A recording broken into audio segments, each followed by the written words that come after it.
You're watching Left, Right and Centre. I'm Nidhi Razdan. On the show tonight, with the BJP clear that Narendra Modi is their choice for Prime Minister, is it time for the Congress to name a Prime Ministerial candidate as well?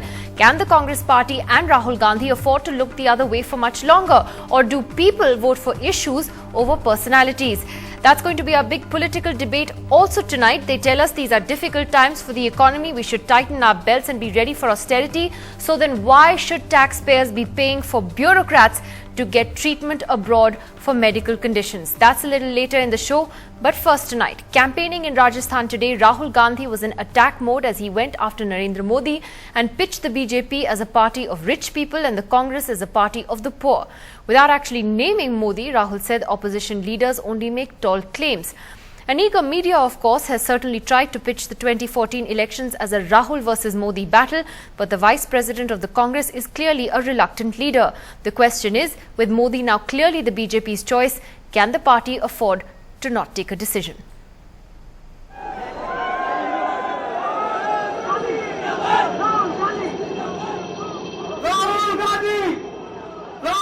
Rahul Gandhi's Bijli Pani plan to secure votes in Rajasthan, where it faces a tough challenge from the BJP. And days after the BJP nominated Narendra Modi as their prime ministerial candidate, the Congress vice president took a dig at Modi's model of development and highlighted the UPA's flagship schemes.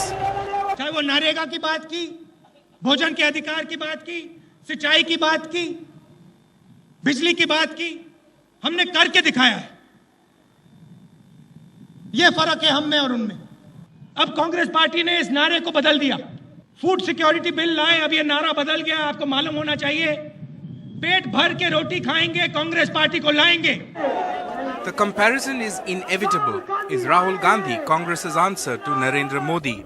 Should the Congress too declare its prime ministerial candidate? He is the vice president of India's largest political party. But idea is not about attaining a position of CM or PM. Idea is how much dedication you have for the people and for the country. BJP's campaign in Rajasthan was kicked off by Narendra Modi last week. So the Gehlot government got the Rahul Gandhi push. 2 public rallies in less than a week. And that too in traditional BJP strongholds. चुनाव हार गए, फिर parliament में रोकने की कोशिश की। और ये जो 500,000 लोग हैं, ये हवाई जहाजों पे उड़े, ये बड़ी-बड़ी गाड़ियों पे चले, ये उनकी राजनीति है और ये हमारी राजनीति नहीं है। The Congress party always maintains that 2014 polls will not be a face-off between Narendra Modi and Rahul Gandhi simply because we do not have a presidential system of elections.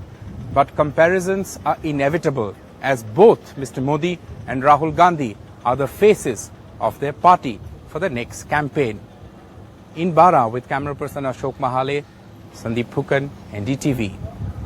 So should the Congress party name its prime ministerial candidate? Should that be Rahul Gandhi? Can the Congress afford to look the other way for much longer? Joining us tonight, let me first introduce our commentators this evening. We have Dilip Padgaonkar joining us tonight from Pune, Lord Meghnad Desai from Goa, Yogendra Yadav, well-known political analyst and member of the Aam Aadmi Party, joins us tonight from Delhi. And our political leaders tonight, Mr. Chandan Mitra of the BJP and senior Congress leader Shakti Singh Goel here in Delhi with us. Let me ask Mr. Goel first that, you know, why is the Congress so reluctant to name a prime ministerial candidate? You keep saying that Rahul Gandhi is not interested, he's above all this, he's working for the poor, he's working for the tribals. But can you afford to ignore the fact that the opposition has put up a prime ministerial candidate and you haven't? Why not give people an alternative? Look, Nidhi, when it comes to leadership issue, we are very clear. Our leader is Sonia ji, Rahul ji, Prime Minister is Manmohan Singh ji. In past, without any controversy, NDA has decided that our prime ministerial candidate is Advani ji, PM in waiting. But the mature democracy of this country rejected Advani ji and elected UPA government. It was very easy for Sonia ji to capture the prime ministerial post in 1991, when including Narasimha Rao, everybody had requested come and take over this post. She refused. When in 2004 we got the majority, no one can say no to Sonia ji. But you named that was her Manmohan Singh in decision. 2009. You named Manmohan Singh in 2009. Of course, Yes, much in later into the 2009, campaign. He was physically fit. He was heading the government, and it was decided. But we respect the people's mandate. We have the elected members, and thereafter High Command. After listening the voice of the elected members, High Command always take the decision, and there is no fight for any individual post, which is in BJP. The hypocrisy of RSS is that our Pracharak will not take any political post. What happened in case of Narendra Modi?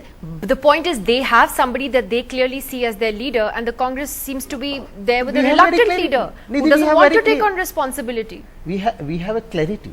We have our leaders, no doubt about it, and a capable leaders. We can take proud of them. They are our leaders. Neat and clean image of Rahul Gandhi ji. You cannot compare with a mass murderer.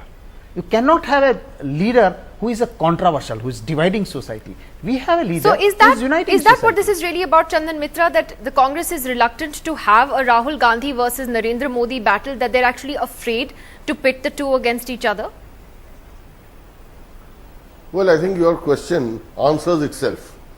I don't think there is a comparison between Mr. Narendra Modi, the kind of response he is evoking, his track record in governance, his delivery systems are far, far superior than anything that the Congress has to offer, and anything in particular that Mr. Rahul Gandhi has to say. We don't even know what his views on various aspects of security, of national issues, economics, nothing do we know. And he still, I would say, he is still an apprentice leader. He has a lot to learn. I don't rule him out for the future, but this time it is premature, and they know that against the leader of Mr. Modi's stature, Mr. Rahul Gandhi really will not stand in comparison, which is why the Congress is hesitant to name a leader. They haven't been hesitant in the past, but this time they will hesitate, because by misfortune of the country, if the Congress does come back to power, it will be Rahul Gandhi. But they don't want to risk Rahul Gandhi losing his very first election as Prime Ministerial candidate, so they will keep it under wraps till the last minute. Let me ask Yogendra Yadav though, do you believe, Yogendra, that the Congress would be at a disadvantage for not naming a Prime Ministerial candidate, for not projecting Rahul as their face? In a sense, he already is, de facto, but if they don't do it formally, does that really put them at a disadvantage? The short answer is yes. Although we are a parliamentary democracy, but in effect all over the world, modern democracies in times of intense media, 24-hour, 24/7 coverage, they are driven by personalities, and you need a face. Congress's problem is not that they do not have one. Their problem is that they do not know if they can risk putting that forward. BJP had the problem of not being able to develop, they were not sure if it was internally approved. Congress's problem, on the other hand, is that they do not know whether it would be externally approved. And that, I'm afraid, comes through. No matter what congresspersons say, the simple fact is that Mr. Manmohan Singh's tenure, in a sense, is over. They can't possibly have him for the third time. Rahul Gandhi's probation cannot possibly be extended. He has to be there in the battle, and the Congress doesn't know whether it can do so. So the message that goes out to ordinary people is that this is a probation carried too far beyond its expiry date, and that there is a weakness, that there is there's a lack of battle preparedness, there's unwillingness to engage. That's the message, I'm afraid, which is bound to go out from something like this.